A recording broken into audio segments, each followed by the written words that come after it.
Hello, everyone. You're all very welcome to Underground Cinema. As you know, I'm interviewing as many filmmakers and actors and directors and crews as I possibly can before the 16th Underground Cinema Film Awards, which takes place in November 16th in the Royal Marine Hotel in Dunleary. It's just a couple of weeks away. So we've been interviewing all week, and I'm delighted to say I've got my great buddy here.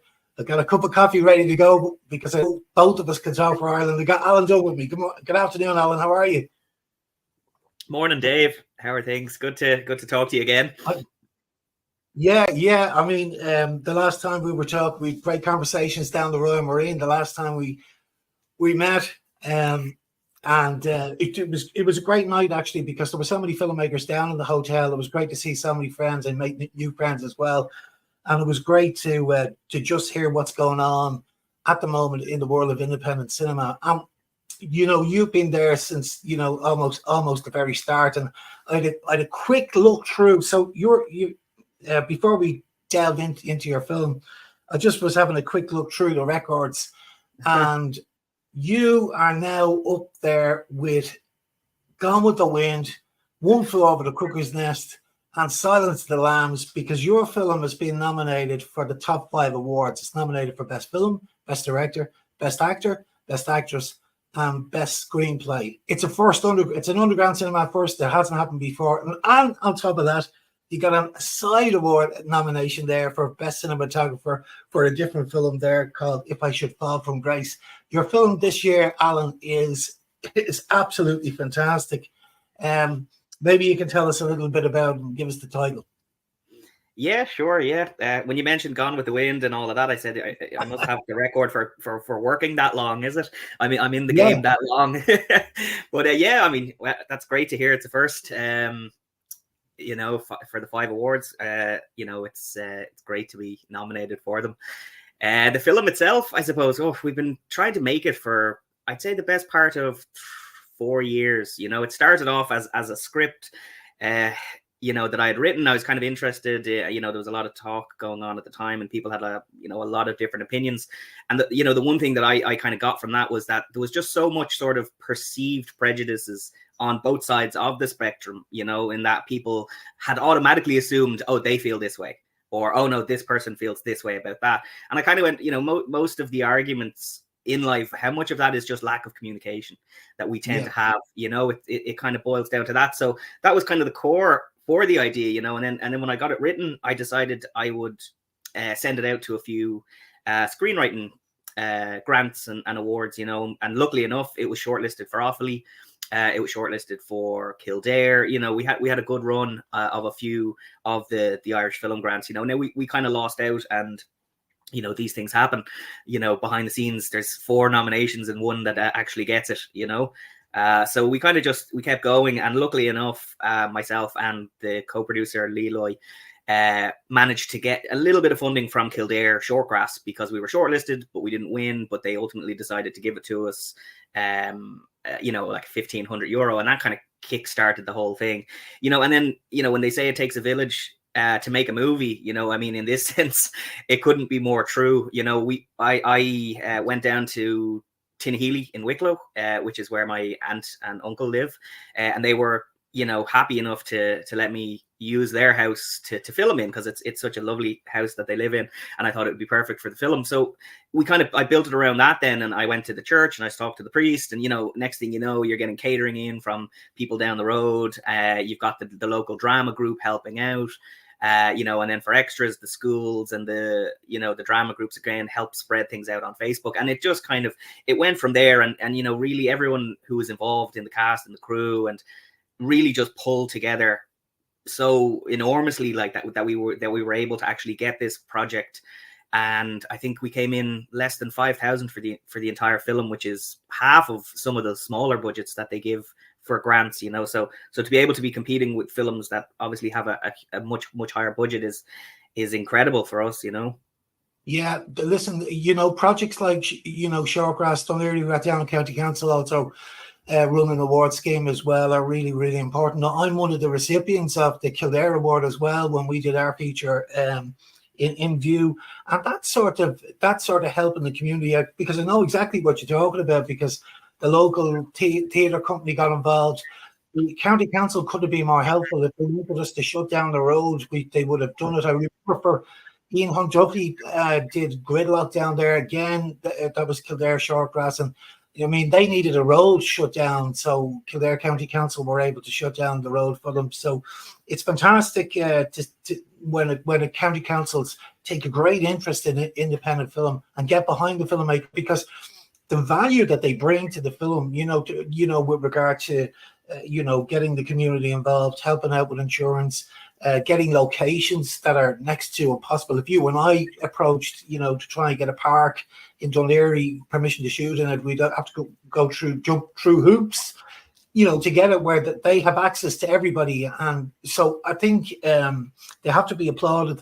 Any county council that gets involved with independent filmmakers at the moment, they're doing a great service to everybody. Yeah, fantastic. Yeah, and I mean, especially in Kildare, I know Lucina Russell's very, very actively involved with the filmmakers. Like, so to have that support, to even get the ball rolling, not necessarily even filming there, but like helping out with certain things. It was great, And as you said, I mean, they have such good taste as well. Picking, Gridlock obviously is a fantastic short film, and some of the other ones that get made there as well are great to see it. So yeah, I think it's really important as well to keep those grants going, and I think more and more counties are actually starting to introduce them. I know Wicklow introduced one this year. I think it's the first one that they had done. It would have been great for us to go there because we filmed in Wicklow, so maybe on the next project.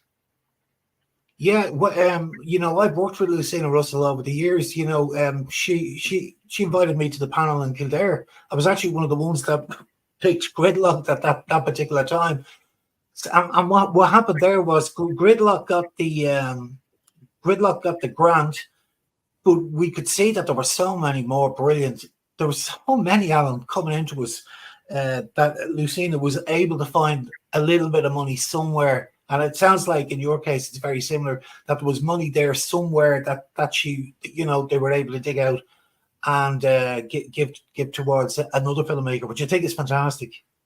Yeah, I mean, and you always keep an eye as well. Like, I mean, I asked to see who had won and who. I think in one year we were beaten. I think it was me and Malarkey's Passion won in one of the awards we were shortlisted for. Mm-hmm. So I mean, it's great. Another film that's brilliant as well. And you kind of go, oh wow, there's obviously such a high caliber. And I think TJ O'Grady's a runner, I think, was the other one that we lost out to when we were for a different year.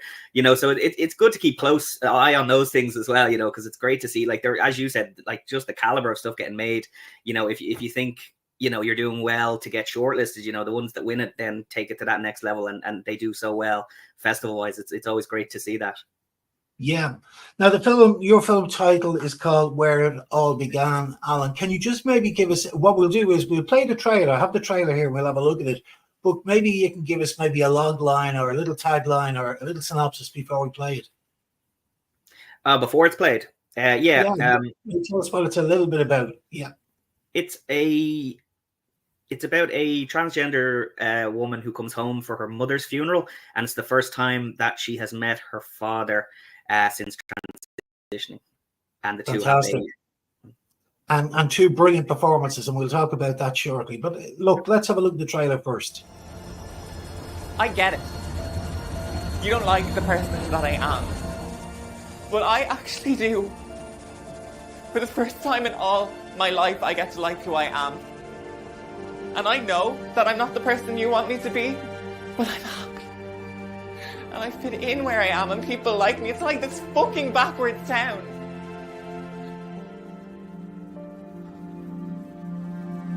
You'd never understand that. You've never been happy, you've never liked anything, and you've never liked anyone who wanted to do anything different than you.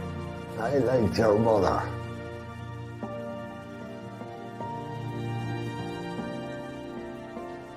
What about your daughter?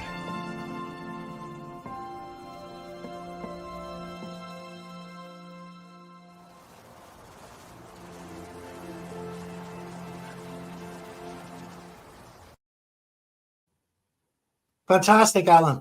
Look, as I said, the performances were brilliant. Now, you got a knockout performance from two actors here, which was Laylah Beattie and Laylah Roddy. Yeah. get the two, Laylah, Roddy, yeah. Listen, those performances were absolutely superb. Where did you find both of them? We know Laylah Roddy's been around a long time. He's a brilliant actor. Yeah, I mean, Lawler's a veteran at this point. He was yeah. nominated for an IFTA this year for That They May Face the Rising Sun, which is an incredible film. I thought it was very, very poignant. Well, I mean, I just reached out to his agent. It's Derek Mulvey, McFarlane in charge, and very easygoing to talk to. You just say who you are, what you're doing, and, what your hopes are. And they kind of say yes or no to you there. So I said, look, can you reach out to Lalor and see if he's interested, and it was great. He came back and he was like, yeah, he'll do it. No problem whatsoever. He loves the script, and Lawler's like that. Like, I mean, Lalor was, we only had him for 2 days, on the shoot, but he knew it inside out. He had questions about everything for me, and he was just kind of like, he kind of poke in at little bits, and kind of, he want to know more about this and he'd want to know more about that. And he'd kind of just in his own quiet way kind of nod and go, oh, okay. And then he'd go off and just kind of unleash, what, the kind of performances that he did give. And then Laylah, on the other hand, this is Laylah's first film. Our producer, Lee-Loi Chieng, is he was looking around to try and find someone who might suit. We had a different person in mind first who wasn't available, and the search kind of continued, and we kind of lulled for a few months before the ball got rolling again with the funding. So when it came to finding Laylah, Lee-Loi found Laylah and said, look, here's someone I think would be great for the part, So we were introduced that way then, and then I met Laylah, and she's just bursting with energy, that kind of way. She was very willing to say, look, this is my first time. What do you want from this? How do we work on this so that it's the best it can possibly be? And she was very, very collaborative in that sense. She just came in and said, tell me how to approach this, and then we'll work on it. And then if you like it, we can fine tune it and go from there. So I was just kind of working with her a little bit before the shoot, because I knew we wouldn't have a huge amount of rehearsal time with Lalor. He would just be there on the day. So the two of us worked it kind of together for a while until we were happy with this. And then on the day, she just went above and beyond again, and just kind of went to a different level that you can only do when the cameras start rolling, So I was kind of blown away just watching the takes oftentimes, where you kind of just went, let it be, let this run. And even in the film, you can kind of see the odd time there's a little bit of focus issue here, or someone steps over the wrong way, or they do, and it stays in because it's the performance is far more important, than having to stop them and say, oh, that tiny little bit here, So there was an incredible amount of raw energy that was just sort of captured as we could on the day, Yeah, isn't that amazing? So you got an experienced actor that's been around since time began, and a new time actor as well, and they both have an enormous amount of respect, and you can see for each other, and you can see it coming off the screen. I picked up 4 central themes. This is unlike any script that you've written before, Alan. Your scripts, and that's what I love about your films, they're never the same. There's always a different storyline to them. The 4 central things that I picked up on this one would have been communication, family, identity, and reconciliation. They're the 4 themes that I think are running through this. Would I be right? Yeah, definitely. Yeah. It's handled so well and so sensitively as well. Yeah, thanks. I mean, it's the hardest thing is always to try and kind of downplay everything. I don't know. I always prefer much more subtle kind of things, and I don't think this is a subtle film in certain. I think there's so much of this where it's incredibly kind of emotionally charged and stuff. So the important thing when I was kind of planning it was definitely to take that aspect and say, right, this is going to be big and bombastic. We need to have everything else be relatively realistic and calm and slow and steady. If you want something to hit on a high, you have to prepare it by starting low. That was kind of the approach I took, was to have everything else kind of just sit back and watch. Yeah, I mean, as I said, it's a departure from a lot of your different storylines. I mean, what inspired you to create this story? Well, to be honest, I mean, I wanted to, obviously, the previous film, Family Night, is, to say it's a departure from that film would be an understatement. That's a very kind of offbeat horror kind of film, but for this, again, I think short films are a great way to test what you like and what you don't like, and what kind of styles you can do and what you don't do. You know, I kind of prefer the approach of like kind of Steven Soderbergh rather than say a Wes Anderson. You know, it's like get out there and try as many different genres, try as many different filmmaking styles, learn as much of the language as you can, as opposed to just stick to one specific tone your entire kind of career, you know. So for me, while I'm making shorts, I just want to make as many different types of them. And for me, this one I wanted to make was kind of like what I would say is the Irish short. You know, it's kind of like the landscapes, the brooding kind of, you know, silences, the kind of old school characters, and that kind of atmosphere that I've seen a lot of filmmakers do incredibly well at film festivals. You know, and when I was going around with family night, I saw so many films that were incredibly Irish in a certain way. You know, you've kind of got the farm in it. You've got the you know, the dawn, the shot at sunset where they're out looking, kind of wondering what they'll do with their life. You know, it's not necessarily stereotypes, but there is a certain look that a lot of Irish shorts kind of have. And I'd never done that. You know, I'm from Dublin and I don't really know much about that. So I said, I'd love to just try and do something entirely different to challenge myself as well while I'm developing feature films, you know? Yeah, like you mentioned, that the film's silent moments of, you know, unspoken emotion are the key aspects to this film, really. Mm-hmm. Yeah, and you know, it's completely. I mean, I don't think anyone speaks for the first 4 or 5 minutes. You know, almost silent for those parts. So I mean, that's, I suppose, a challenge in itself to try and keep that going in an interesting pace where you still know what's happening. But yeah, it was a complete departure from family night, which was just, you know, 4 people in a house talking for 20 minutes. You know, I said, we'll go the other way and try and do something, you know, dramatic and moody and kind of low key, kind of subtle. Yeah, you know, as you know, I've moved up to Longford, you know, so people think it's in the middle of the sticks, in the middle of nowhere, and it's far from it, but it is in the country, you know. And I am getting used to country life, which is a much more slower pace than back at home in Dublin. When I get onto the M50, I'm down in Dublin most weeks, and when I'm on 50, the M50 now, I absolutely dread it. I'd be used to the horse and carts up here on the road. But one thing I have been learning about is rural Ireland, and I was just really interested to see the generational divide between Laylor's older character and Laylah's character. And I can relate to that up here in Longford. I can imagine if the same situation had happened up here, how would it have gone down in a small rural community? You know, there's this sense of, you know, is he ashamed of her? You know, is he worried about what people think about him in the community, that his son has now become his daughter? Can he accept this? Which he can't really at the start, but, you know, he's very, very slowly, you know, it's only really at the end where you actually see that he's making any sort of move towards his daughter. And I think he really pulls it off so well. And the wonderful thing about Laylah is he's just such a super actor. And you focused a lot on some close-up shots of his face. And he has a lot of lines, as you know, and it's just the slightest move of an eye, a smirk, a frown. It just, his face tells so much in every scene.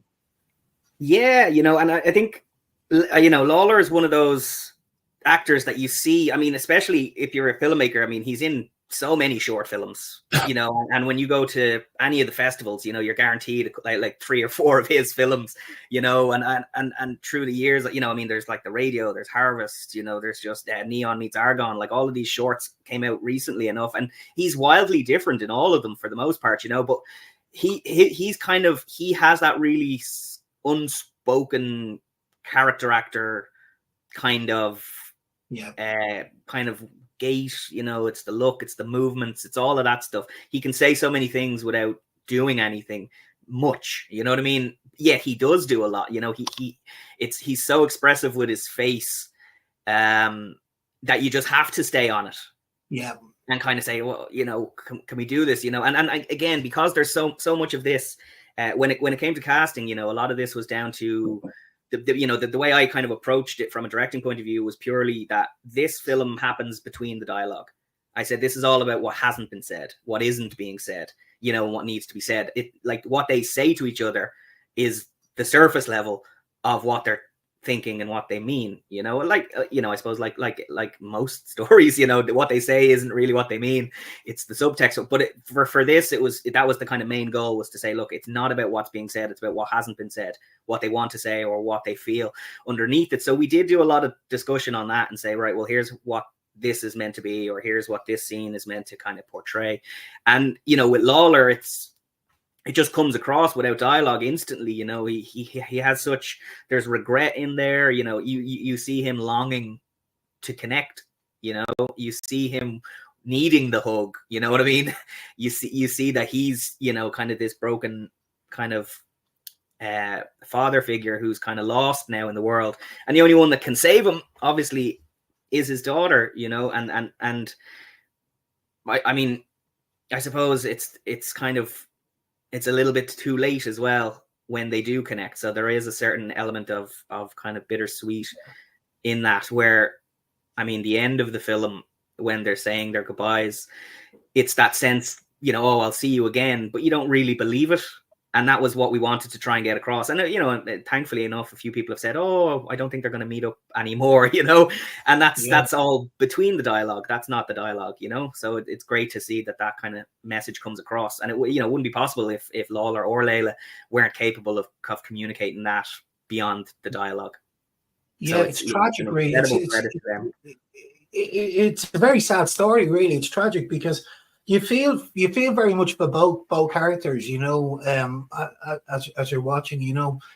I you know, the Laylah's character, there's a sympathy there because he's a very old-fashioned view. He's a very old-fashioned view, you know, of, you know, a man's a man, a woman's a woman, and that's it, and never the twain shall meet. And, you know, you flash two photographs or, you know, pictures of before the transition takes place, and obviously it's a son that he cared deeply for, you know, would have been playing GAA, very proud of him, you know, worked on the farm probably with him, you know, and it was very, very close. And it's almost like a betrayal, I think, you know. He feels a bit betrayed, maybe that's a strong word, but he's going through so many different the thought process on screen, and you can see it in his face. He's going through so many different emotions without having to say a word. But betrayal came to my mind when I was watching it. Yeah, that's interesting. All right, that you say that, because like when I was talking to Lalor about it and stuff, you know, I think regret was the biggest part, because you know, and I'm sure he does feel betrayed. It's mostly on the mother's point of view, you know. It's kind of, he felt bad because of all of, like, the way she had to find out about, you know, all of the things that are going on from people in the town, you know. And I think the idea, you know, that line of the reconciliation where it says we would have come around to it, you know, it's kind of, he's willing to accept it, you know. It's kind of his own inner workings accepts it. It's more the social construct he's built up, you know. And I suppose that, like, the one thing as well, is this whole modern versus traditional, you know. And when we do that in Ireland, modern versus traditional is always city versus country, you know. So the country is always a visual representation of the past, you know. And it's not really, you know, it's kind of, it was kind of not tackling that, but like, we didn't want to feel like, oh, it's down the country, therefore they have backward ideas and stuff. It was, again, it's the perceived prejudices. Oh, we assume because people are from, you know, not in the city, that they have backward ideas, which isn't the case, you know. And especially in Tinnahealy, I mean, the church and the priest was more than happy to let us make the movie, you know. There was they knew exactly what it was about. There was no issues, nothing was raised, you know, kind of whether they were for it or against it in that sense, you know, which I wasn't expecting that. I initially thought we'd go down and they'd tell us no, and we'd have to go and start putting our props into a field and make it look like a graveyard, or, you know, this kind of thing. Yeah. But, you know, it's, again, so many things are rooted in a lack of communication. Yeah. Have you sent the film abroad? Has it gone international yet to the festival circuit? No, it's not international yet. It is currently just doing Ireland at the moment. So we are in, I mean, we've played Louth, we've played Galway, you know, as well. Wicklow Film Festival was last weekend. It's in Foyle soon enough. That's just been announced, I think, this week. So we'll be announcing that on the social media and stuff like that coming up. So it's still kind of at home at the moment, but there are strategies for abroad, you know. But like again, with all the festival strategies, I mean, you know, if you get a 20% hit rate, you're doing good. Yeah. It's a you know, there's far more no's behind the scenes, even for the best of films, you know. Yeah. Well, So in your last film, Family Night, has been extremely successful. I mean, it's a niche film, really. You know, it'll certainly get into a lot of the. I loved it. I have to say, it's one of my favorites. It's fantastic. Yeah, and Owen's a great friend of mine, and Denise, they both did a fantastic job. And it's a really, if you haven't seen it, anybody, you should really try and get a chance, because it's a great piece of filmmaking and great performances all around. And won the festival in Delahunt last year. Was it the year before? Year before, yeah, 2022. Yeah. We won Best Short Film. Yeah, I mean, that Family Night had a great run. Like, I'm super. I was shocked, and again, Owen, you know, as you said, he was the champion of that. Really, like, he kept, it's gonna do great. You're just, you know, I was the one, no one's gonna want to watch this. It's too weird. It's too dark. It's great. Honestly, it'll do well. And he was the cheerleader. You know, he was really just pushing this, being like, trust me on this. It'll do really well.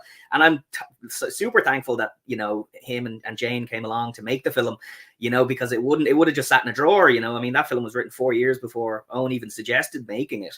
You know, and I mean, I can't thank them enough to actually trusting and going, yeah, Alan, he'll make a good movie. And it went off, you know. And I think when we did finish it and it went off to the festivals, I think we got into Sitges. We were one of only 2 Irish films that year that was actually accepted into Sitges in the short category. Another one called You're Not Home, I think it is, from Limerick. I think that was part of the Limerick Engine scheme.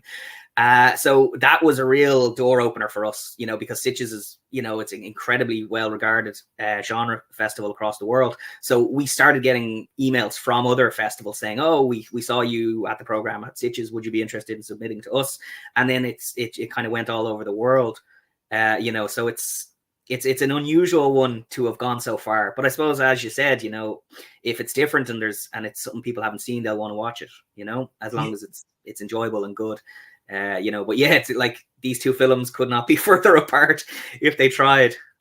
Yeah. So what's next, Alan? I'm sure you've got something to swirling around in your head.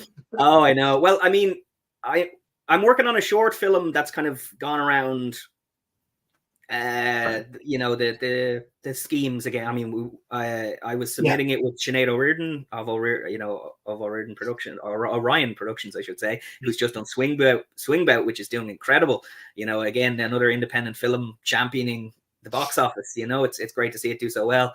And a short it's been shortlisted for Dún Laoghaire Rathdown, Kildare, Offaly. You know, it's doing the same thing where we're getting shortlisted, we're getting interviewed, and you know, we're kind of getting a few knockbacks and a few positives. So maybe I'll make that. But the main one is to get the feature film off the ground. I've been developing a feature film now for the last year and a half.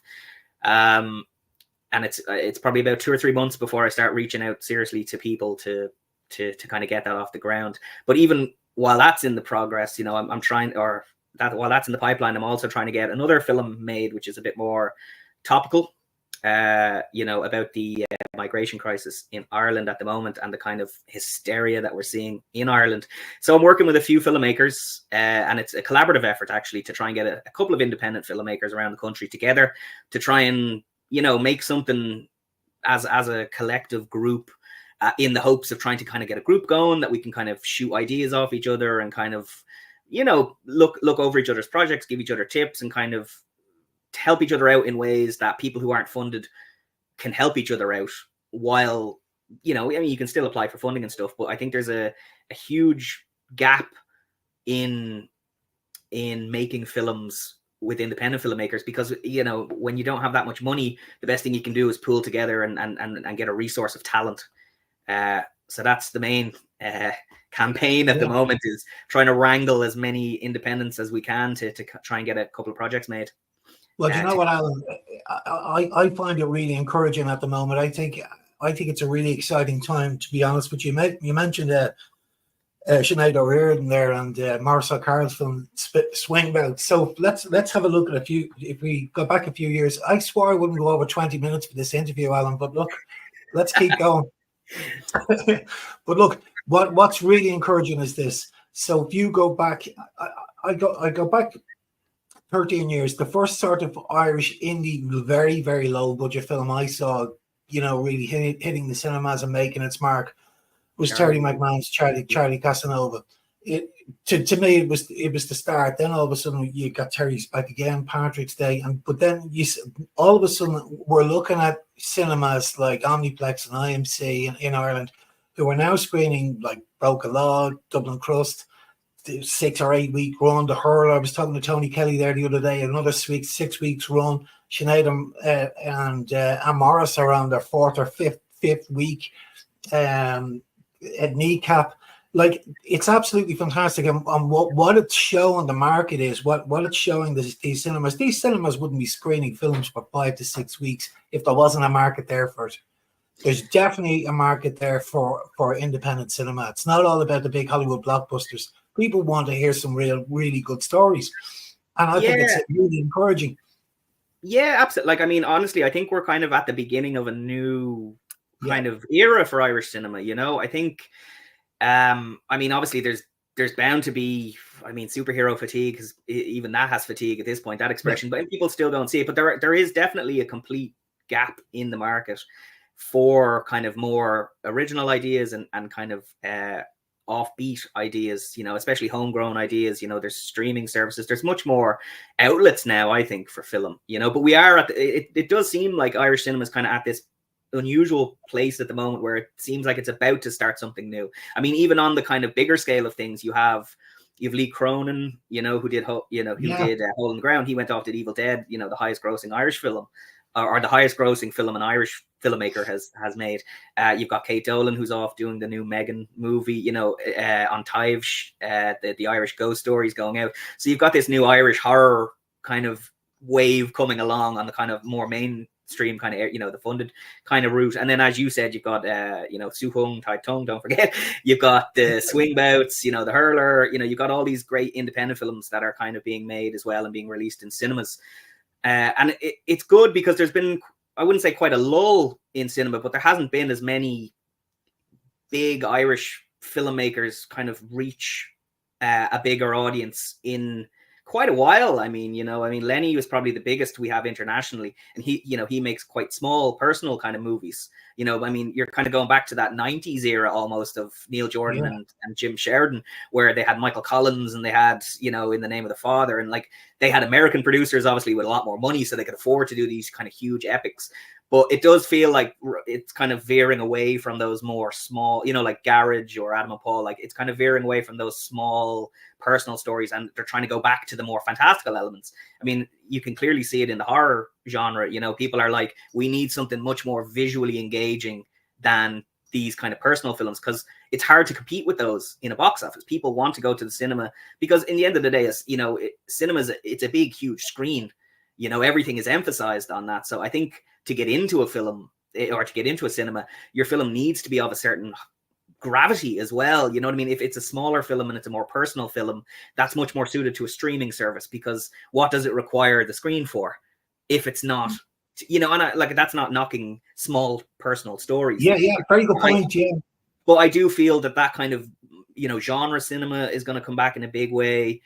And those kind of bigger high concept ideas, I think, are on the rise again. And I think that's an exciting time, I think, to be a filmmaker and to be an audience member as well. I think we really are craving more and more modern stories, more unique stories, and more stories that tell things that, say, for example, superhero movies just aren't telling, or aren't interested in telling, or capable of telling. Yeah.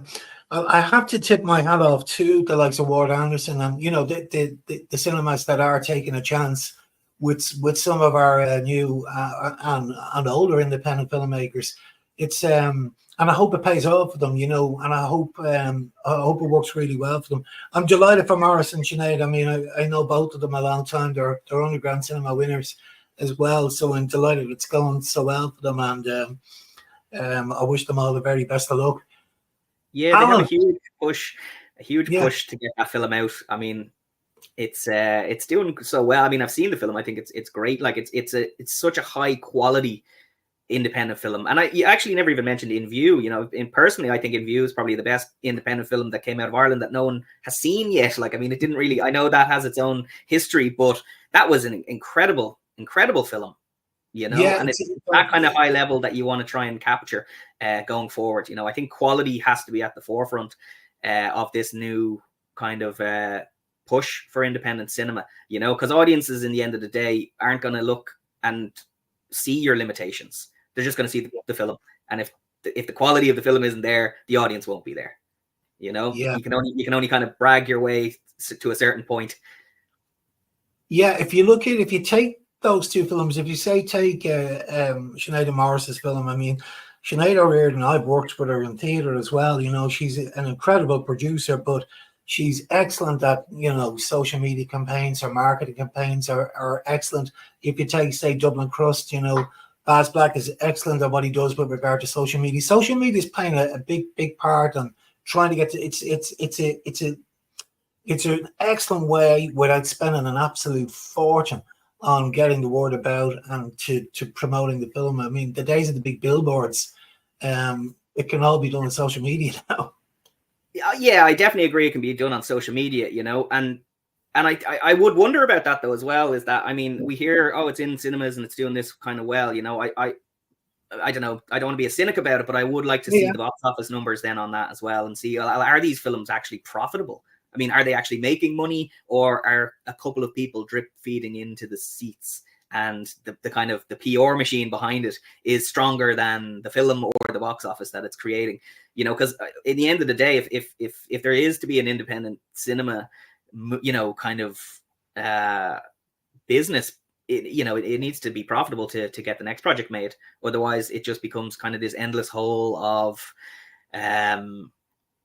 people just putting all the money they have into projects that aren't either getting the audiences to get the budgets. And then what we see on social media is kind of more the glamorous side of it, where they kind of go, oh, isn't it amazing? It's, you know, it's in cinemas for another 2 weeks. And it's like, okay, well, is that translating into, we can make our next film?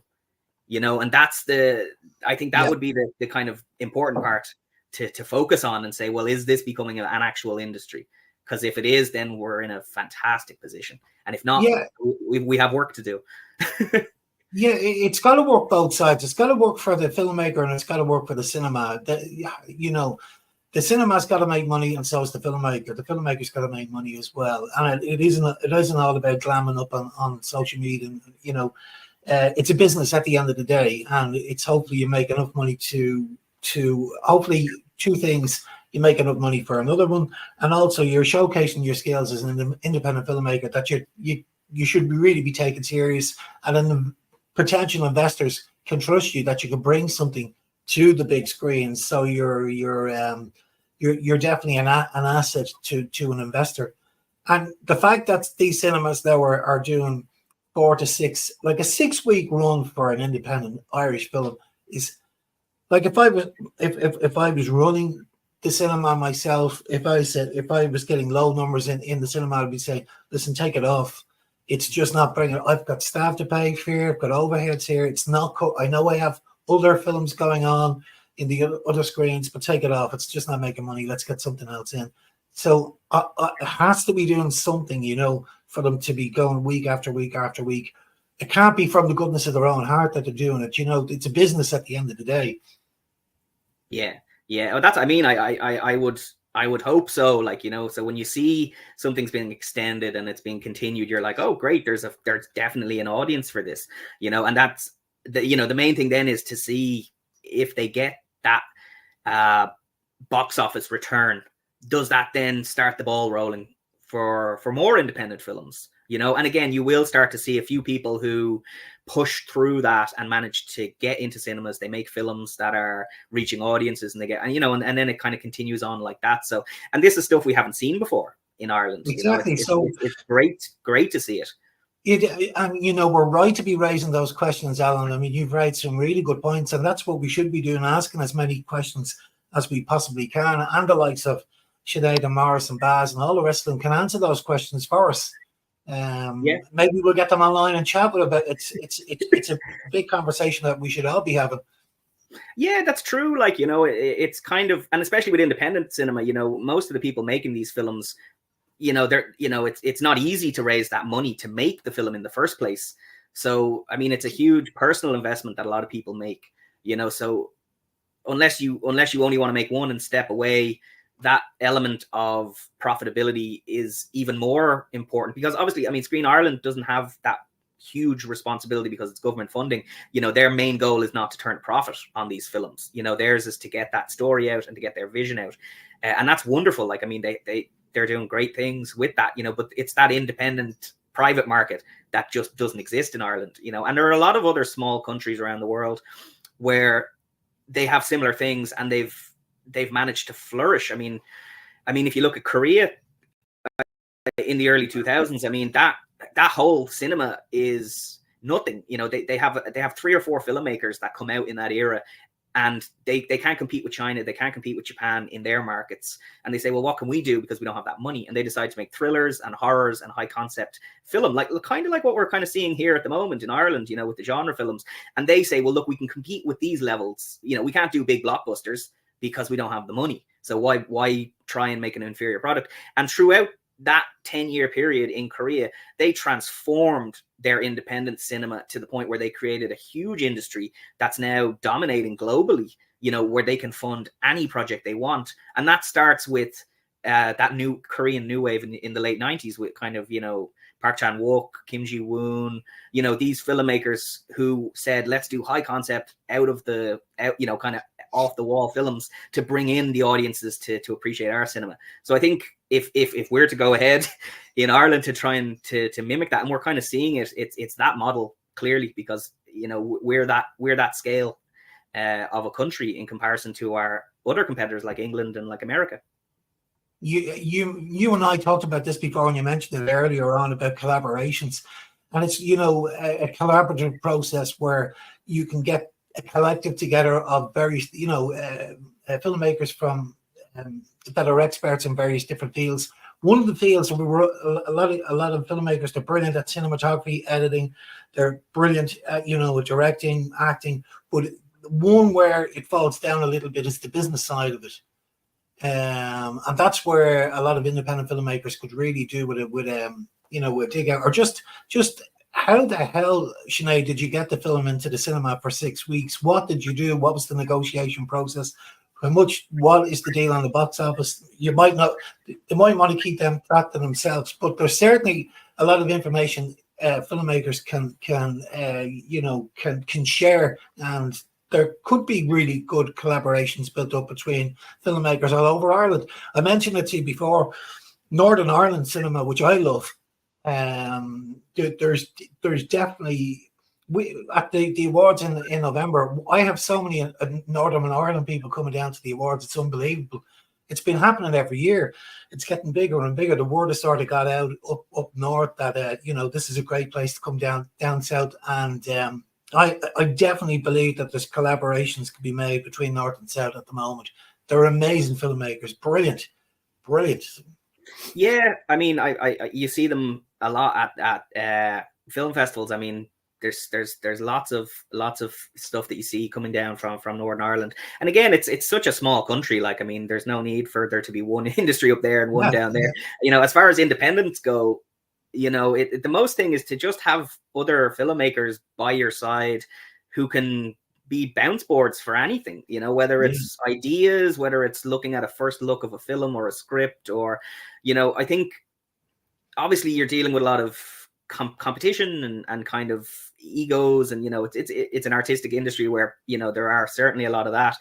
But in the end of the day, you know, it's like, look, if you're all there to kind of lift each other up, you know, it works. And I mean, if you look across so many different eras in cinema, you know, I mean, the American cinema in the 70s, I mean, they were all friends looking at each other's films and giving each other notes on, you know, oh, what the hell is the Force in Star Wars? You know, why don't you have a title screen? And, you know, and it's that kind of feedback. And I don't see that too much here.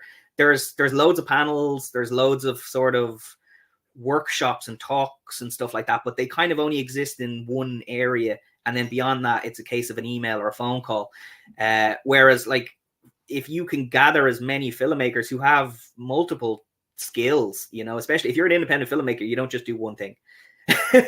You know, it's rare to see an independent filmmaker who says, oh, I only do this one thing, you know, because it's very hard to get anything made if you're not a multitasker, you know. So yeah, the idea would be to try and get as many people into some form of a group that can just be a soundboard for ideas, you know. Logistical help, technical help, you know, we all have a little bit of this, we all have a little bit of that, you know. So if one person needs it for a project, reach out to as many other filmmakers, and I hope a group can be formed that can kind of start that, because I think it'll get a lot more films made than it would than otherwise.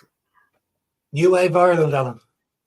Too right. If anyone wants help, reach out to me. I'm an open book, you know. But yeah, that's I'll be trying to get as many people as I can together to try and help each other out making movies, you know.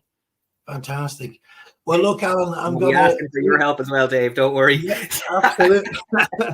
Absolutely. You know what? The Midlands might be a good place to meet, where we could bring everyone together in rather than, actually, that's a good idea, really. You know, take people out of the city, bring them to the Midlands, or bring them to a location, you know, where it's easy access for everybody. And that's what the Midlands works really well, you know. So you can bring people from all over the country to one central point, you know. It might be a good idea. Yeah, that I mean, it's you know, not the more isolated, but the more kind of communal you can get with people, you know, the better it is, you know. And it's, look, these things aren't exactly the easiest things in the world either, but you know, when you have a lot of people who are passionate and committed, you know, things get done, you know. Yeah. Look, communication is so easy nowadays. We're doing it ourselves. You're down in Dublin, I'm up here in Longford.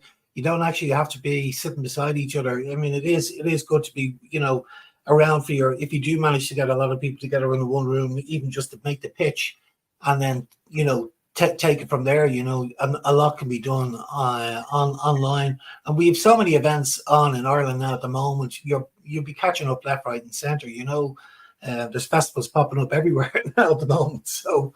Yeah, that's, I mean, and you go to all of these festivals, you know, and you meet the filmmakers and you kind of talk to them, and everyone's kind of in the same boat. They're always like, what are you doing next and how are you getting it made, you know? And you know, there's so many people that you talk to that are like, oh, I've been trying to get this film made for 5-6 years, and you know, like some people even longer. I mean, I know there's one film that's been trying to get made for 20 odd years, and that just boggles my mind that you could just sit around waiting for that, you know. Where I like, the one thing I always love is meeting people who are like, well, sure, look, we'll just go ahead and try and get something done. You know, it doesn't always work out for the best, but if you have the right people promoting those kinds of characters, or that, you know, that kind of attitude, you know, you can then help each other to make sure that the quality is there, you know, and then you have quality and determination, and together, you know, then you're competing on a very, very high level. You know, so absolutely, like, you know, every opportunity we get will be come together. Let's make an independent film movement. Yeah. Anyone listening, get in touch with me. This all sounds great, Alan. We're recruiting now. Yeah. You had me 43 minutes ago. Yeah, sorry, Dave. I know. Yeah, 20 minutes, and yet here we are, 50 minutes later. Apologies. Listen, Alan, it's always a pleasure. You know, you and I would talk for hours on this, and no doubt when we see each other again, we will. But we sort of steered off the film a little bit. But I think what we covered there is really important as well. You know, it was great to chat about it, and I'm looking forward to broadcasting this now online next week. So we'll have it on Apple, Spotify. We'll have it all over social media as well. And I really appreciate your time, Alan. Thank you so much. Yeah, thanks very much for having me, Dave. I'm looking forward to the night now in November. Fantastic. Yeah, well, I've better book a hotel. Yeah. Well, I'm Dublin. I'm all right. I'm only 20 minutes away from it. Right. I won't ask you to stay in your house or I'll never get to sleep. Oh, yeah. I have my office shed now here. You're perfectly well to stay on the couch. Okay, Alan. Look, thanks a million, okay? No worries. I'll talk to you soon, Dave. Thanks. Bye.